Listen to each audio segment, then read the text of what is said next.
ಮೊದಲಿಗೆ ನೋಡಿ, ಸಾರಿಗೆ ಮುಷ್ಕರದ ಬಿಸಿ ತಡ್ತಾ ಇದೆ. ಒಂದಷ್ಟು ಗೊಂದಲದ ನಡುವೆಯೂ ಕೂಡ ಶುರುವಾಗ್ತಾ ಇರೋದು ನೋಡಿ. ಮೆಜೆಸ್ಟಿಕ್ ಮತ್ತು ಕೆಎಸ್ಆರ್ಟಿಸಿ ಬಸ್ ನಿಲ್ದಾಣದಲ್ಲಿ ಸಂಚಾರವನ್ನ ಈಗ ಬಂದ್ ಮಾಡಲಾಗಿದೆ. ಈಗಷ್ಟೇ ಹೇಳ್ತಾ ಇದ್ದೆ, 6 ಗಂಟೆ ಸಮಯದಲ್ಲಿ ಯಾವುದೇ ರೀತಿಯಾದಂಥ ತೊಂದರೆ ಇರಲಿಲ್ಲ. ಬಿಎಂಟಿಸಿ ಕೆಎಸ್ಆರ್ಟಿಸಿ ಓಡಾಡ್ತಾ ಇತ್ತು. ಈಗ ಕೆಎಸ್ಆರ್ಟಿಸಿ ಬಸ್ ಸಂಚಾರವನ್ನ ಬಂದ್ ಮಾಡಲಾಗಿದೆ. ಸಿಬ್ಬಂದಿಗಳು ಇದ್ದಕ್ಕಿದ್ದಂತೆ ಬಸ್ ಸಂಚಾರವನ್ನ ನಿಲ್ಲಿಸಿದ್ದಾರೆ. ಜನ ಪರದಾಟ ಆಬ್ವಿಯಸ್ಲಿ. ಊರುಗಳಿಗೆ ಹೋಗೋದಕ್ಕೆ ಪ್ರಯಾಣಿಕರು ಕಾದು ಕೂತ್ಕೊಂಡಿದ್ರು. ಬಸ್ ಇದೆ, ಹತ್ತು ಬಿಡೋಣ, ಕೂತ್ಕೊಳ್ಳೋಣ, ಹೊರಡೋಣ ಅಂತ. ಆದರೆ ಇದ್ದಕ್ಕಿದ್ದಂತೆ ಕೆಎಸ್ಆರ್ಟಿಸಿ ಬಸ್ ಮುಂದಕ್ಕೆ ಹೋಗಲಿಲ್ಲ. ಅಲ್ಲಿಂದನೇ ಶುರುವಾಯಿತು ಬಂದ್. ರಸ್ತೆಗೆ ಇಳಿತಾ ಇಲ್ಲ.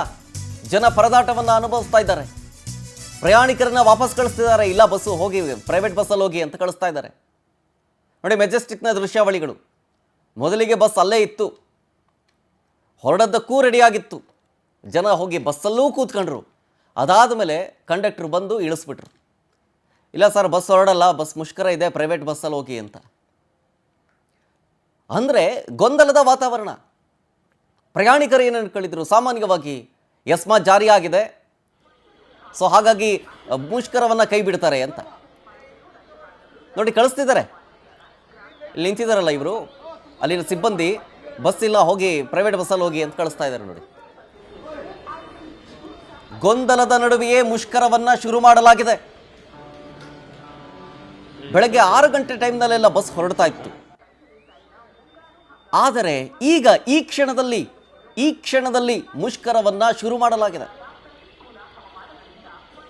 ಡೀಟೇಲ್ಸ್ ಕೊಡ್ತಾರೆ ಇದ್ರ ಬಗ್ಗೆ ನಮ್ಮ ಪ್ರತಿನಿಧಿ ಸುಷ್ಮಿತಾ ಪೂಜಾರಿ ಮೆಜೆಸ್ಟಿಕ್ ಇಂದ ಲೈವ್ನಲ್ಲಿ. ಸುಷ್ಮಿತಾ, 6 ಗಂಟೆಯ ಸಮಯದಲ್ಲಿ ಯಾವುದೇ ರೀತಿಯ ತೊಂದರೆ ಇರಲಿಲ್ಲ. ಎಂದಿನಂತೆ ಬಸ್ ಸಂಚಾರ ಇತ್ತು. ಈಗ ಮುಷ್ಕರವನ್ನ ಶುರು ಮಾಡಲಾಗಿದೆ. ಜೊತೆಗೆ ಪ್ರಯಾಣಿಕರನ್ನ ಕಳಿಸಲಾಗ್ತಾ ಇದೆ. ಪ್ರೈವೇಟ್ ಬಸ್ಸನ್ನ ಹಿಡಿಬೇಕಷ್ಟೇ. ಇವಾಗ ಜನರಿಗೆ ತೊಂದರೆ ಅಂತೂ ಕಟ್ಟಿಟ್ಟ ಬುತ್ತಿ. ಇವಾಗ ಯಶರಥ್, ವಿವಿಧ ಬೇಡಿಕೆಗಳನ್ನ ಈಡೇರಿಸಂತೆ ಒತ್ತಾಯಿಸಿ ಇವತ್ತಿನಿಂದ ಅನಿರ್ದಿಷ್ಟಾವಧಿ ಮುಷ್ಕರಕ್ಕೆ ಸಾರಿಗೆ ನೌಕರರು ಕರೆಯನ್ನ ಕೊಟ್ಟಿರುವಂತದ್ದು. ಆದ್ರೆ ಬಿಎಂಟಿಸಿ ಸಂಚಾರ ಎಂದಿನಂತೆ ಇದೆ. ಆದ್ರೆ ಎಫೆಕ್ಟ್ ಆಗಿರುವಂತದ್ದು ಕೆಎಸ್ಆರ್ಟಿಸಿ ಬಸ್ ಸಂಚಾರದಲ್ಲಿ. ಸದ್ಯ ನಾನು ಇವಾಗ ಮೆಜೆಸ್ಟಿಕ್ ನಲ್ಲಿ ಇದ್ದೀನಿ. ಮೆಜೆಸ್ಟಿಕ್ ನ ಈ ಒಂದು ಏನು ಧರ್ಮಸ್ಥಳ ಆಗಿರಬಹುದು, ಉಡುಪಿ ಮಂಗಳೂರು ಭಾಗಕ್ಕೆ ಹೋಗುವಂತಹ ಪ್ಲಾಟ್ಫಾರ್ಮ್ 2 ಏನಿದೆ, ಸಂಪೂರ್ಣವಾಗಿ ಖಾಲಿಯಾಗಿರುವಂತದ್ದು. ಈ ಒಂದು ಭಾಗದಲ್ಲಿ ಸಾಮಾನ್ಯವಾಗಿ ಬಸ್ಗಳು ನಿಲ್ತಾ ಇತ್ತು. ಆದ್ರೆ ಇವಾಗ ಸಂಪೂರ್ಣವಾಗಿ ಖಾಲಿ ಆಗಿರೋದ್ರಿಂದ ಎಲ್ಲೋ ಒಂದ್ ಕಡೆ ಸಾರ್ವಜನಿಕರಿಗೂ ಕೂಡ ಎಫೆಕ್ಟ್ ತರ್ತಾ ಇರುವಂತದ್ದು. ಮತ್ತೊಂದು ಭಾಗದಲ್ಲಿ ನೀವು ನೋಡ್ತಾ ಇರಬಹುದು, ಬಸ್ ಬಂದ್ರೆ ಸಾಕು ಓಡ್ಲಿಕ್ಕೆ ಸಾರ್ವಜನಿಕರು ಮುಂದಾಗಿರುವಂತದ್ದು. ಹೀಗಾಗಿ ಸಾರ್ವಜನಿಕರಿಗೆ ತೊಂದರೆ ಆಗಿರೋದ್ರಿಂದ ಒಂದ್ ಕಡೆ ಪ್ರೈವೇಟ್ ಬಸ್ ಅಂದ್ರೆ ಸ್ಟೇಜ್ ಕ್ಯಾರೇಜ್ ಬಸ್ ಏನಿದೆ, ಆ ಒಂದು ಸ್ಟೇಜ್ ಕ್ಯಾರೇಜ್ ಬಸ್ ಅನ್ನು ಕೂಡ ಇಲ್ಲಿ ವ್ಯವಸ್ಥೆಯನ್ನ ಮಾಡಿರುವಂತದ್ದು. 2 ಬಸ್ ವ್ಯವಸ್ಥೆಯನ್ನ ಇಲ್ಲಿ ಮಾಡಿರುವಂತದ್ದು. ಅಂದ್ರೆ ಯಾವೊಂದು ಭಾಗಕ್ಕೆ ಹೆಚ್ಚಾಗಿ ಜನರು ಹೋಗ್ತಾರೋ ಆ ಒಂದು ಭಾಗಕ್ಕೆ ಈ ಒಂದು ಬಸ್ ಸಂಚಾರಕ್ಕೆ ಮಾಡಿರುವಂತದ್ದು. ಸದ್ಯ ಈ ಒಂದು ಬಸ್ ಏನಿದೆ, ಚಿಕ್ಕಬಳ್ಳಾಪುರ ಆಗಿರಬಹುದು ಅಥವಾ ಬೇರೆ ಬೇರೆ ಭಾಗದಲ್ಲಿ ಬೆಂಗಳೂರು ಸುತ್ತಮುತ್ತ ಇರುವಂತಹ ಭಾಗಗಳಿಗೆ, ಬಾಗೇಪಲ್ಲಿ ಈ ಭಾಗಗಳಿಗೆ ಈ ಒಂದು ಬಸ್ ಸಂಚಾರ ಮಾಡುತ್ತೆ. ಹಾಗೆ ಪ್ರಮುಖವಾಗಿ ಈ ಬಸ್ ನಲ್ಲಿ ಯಾವುದೇ ರೀತಿಯಲ್ಲೂ ಕೂಡ ಮಹಿಳೆಯರಿಗೆ ಉಚಿತ ಇಲ್ಲ. ನೀವು ನೋಡ್ತಾ ಇರಬಹುದು, ಒಂದೊಂದೇ ಪ್ರೈವೇಟ್ ಬಸ್ಗಳು ಈಗ ಸದ್ಯಕ್ಕೆ ಮೆಜೆಸ್ಟಿಕ್ ಬಸ್ ಸ್ಟ್ಯಾಂಡ್ ಒಳಗೆ ಬರ್ತಾ ಇರುವಂತಹದ್ದು. ಚಿಕ್ಕಬಳ್ಳಾಪುರ, ಯಲಹಂಕ, ದೇವನಹಳ್ಳಿ ಈ ಭಾಗಕ್ಕೆ ಬಸ್ ವ್ಯವಸ್ಥೆಯನ್ನು ಕೂಡ ಮಾಡ್ತಾ ಇರುವಂತಹದ್ದು. ಒಟ್ಟಿನಲ್ಲಿ ಈ ಒಂದು ಕೆಎಸ್ಆರ್ಟಿಸಿ ಬಸ್ ಆಗಿರಬಹುದು, ಬಿಎಂಟಿಸಿ ಬಸ್ ನೌಕರರ ಮುಷ್ಕರ ಏನಿದೆ, ಒಂದ್ ರೀತಿಯಲ್ಲಿ ನಿಧಾನಕ್ಕೆ ಎಫೆಕ್ಟ್ ತಗೊಳ್ತಾ ಇರುವಂತಹದ್ದು. ನಮ್ ಜೊತೆ ಡ್ರೈವರ್ ಇದ್ದಾರೆ, ಅವ್ರನ್ನ ಮಾತಾಡ್ಸ್ತಾ ಹೋಗ್ತೀನಿ. ಸರ್, ಇವಾಗ ಪ್ರೈವೇಟ್ ಅಂದ್ರೆ ಮುಷ್ಕರ ಮಾಡ್ತಿರೋದ್ರಿಂದ ನಿಮ್ಮ ಸಹಾಯವನ್ನ ಈಗ ಸರ್ಕಾರ ಪಡ್ಕೊಳ್ತಾ ಇರುವಂತದ್ದು. ನಿಮ್ಮ ಬಸ್ ಯಾವೊಂದು ಭಾಗಕ್ಕೆ ಹೋಗ್ತಾ ಇದೆ? ನಮ್ಗೆ ಚಿಕ್ಕಬಳ್ಳಾಪುರ ರೂಟ್ ಅಂತ ಹೇಳೋರೆ, ಚಿಕ್ಕಬಳ್ಳಾಪುರ ಬಾಗೇಪಲ್ಲಿ. ಇಲ್ಲ ಬೈ ಚಾನ್ಸ್ ಕಡೆ ಜಾಸ್ತಿ ಜನ ಕಡೆ ಇದ್ರೆ ಆ ಕಡೆ ಹೋಗಕ್ಕೆ ಹೇಳೋರೆ. ಸರ್, ಇವಾಗ ಮುಷ್ಕರ ಮಾಡಿರೋದ್ರಿಂದ ನಿಮ್ಮ ಬಸ್ಸಿಗೆ ಜನ ಬರ್ತಾ ಇದ್ದಾರಾ ಹೇಗೆ ಈಗ? ಅಂದ್ರೆ ಪರಿಸ್ಥಿತಿಯಲ್ಲಿ ಬರ್ತಾರೆ, ಬಟ್ ಕೆಲವ್ರಿಗೆ ಇನ್ನೂ ಗೊತ್ತಿಲ್ಲ. ಕೆಲವರು ವೆಯ್ಟ್ ಮಾಡ್ತಾರೆ, ಕೆಲವರು ಬರ್ತಾವ್ರೆ. ಸರ್, ಬಸ್ ಟಿಕೆಟ್ ಯಾವ ರೀತಿಯಲ್ಲಿದೆ ಸರ್? ಅಂದ್ರೆ ಗವರ್ಮೆಂಟ್ ಬಸ್ ಅಲ್ಲಿ ಆಲ್ಮೋಸ್ಟ್ ಕಮ್ಮಿ ಇರುತ್ತೆ ಬಸ್ ಟಿಕೆಟ್. ನಿಮ್ಮ ಪ್ರೈವೇಟ್ ಬಸ್, ಸ್ಟೇಜ್ ಕ್ಯಾರೇಜ್ ಬಸ್ಗಳಲ್ಲಿ ಯಾವ ರೀತಿ ಇದೆ ಇವಾಗ ಸದ್ಯದ? ಇಲ್ಲ, ಕೆಎಸ್ಆರ್ಟಿಸಿ ಟಿಕೆಟ್ ಏನಾಯ್ತು ಅದೇ ಚಾರ್ಜ್. ಮಹಿಳೆಯರಿಗೆ ಉಚಿತ ಇದೆಯಾ ಸರ್? ಯಾಕಂದ್ರೆ ಶಕ್ತಿ ಯೋಜನೆಯಲ್ಲಿ ಫ್ರೀಯಾಗಿ ಓಡಾಡ್ತಾ ಇದ್ರು ಮಹಿಳೆಯರಿಗೆ ಉಚಿತ ಇದೆಯಾ? ಇಲ್ಲ ಮೇಡಮ್, ಇಲ್ಲ, ಅವರು ದುಡ್ಡು ಕೊಟ್ಟೆ ಓಡಾಡ್ತಾರೆ. ಅವ್ರು ದುಡ್ಡು ಕೊಡ್ಬೇಕು.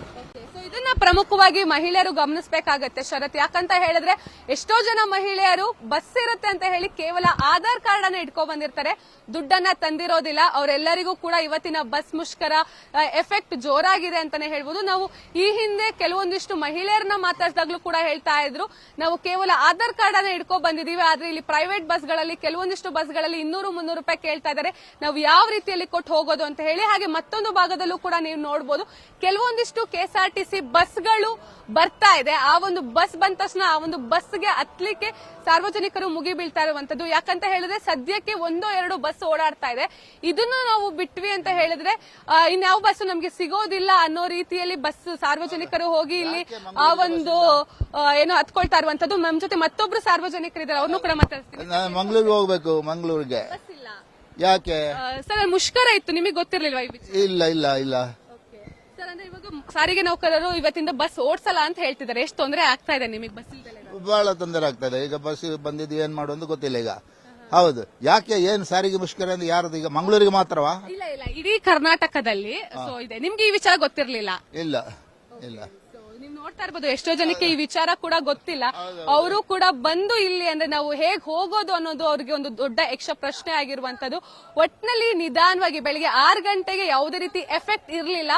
ಪ್ರಮುಖವಾಗಿ ಈಗಲೂ ಕೂಡ ಕೆಲವೊಂದಿಷ್ಟು ಬಿಎಂಟಿಸಿ ಬಸ್ಗಳು ಓಡಾಡ್ತಾ ಇದೆ. ಬೆಂಗಳೂರಿನ ಜನರಿಗೆ ಇದರ ಎಫೆಕ್ಟ್ ತಾಗ್ತಾ ಇಲ್ಲ, ಆದ್ರೆ ಬೆಂಗಳೂರಿಂದ ಬೇರೆ ಭಾಗಕ್ಕೆ ಹೋಗುವಂತಹ ಜನರಿಗೆ ಈ ಒಂದು ಮುಷ್ಕರದ ಎಫೆಕ್ಟ್ ಜೋರಾಗಿದೆ ಅಂತಾನೆ ಹೇಳ್ಬೋದು ಶರತ್.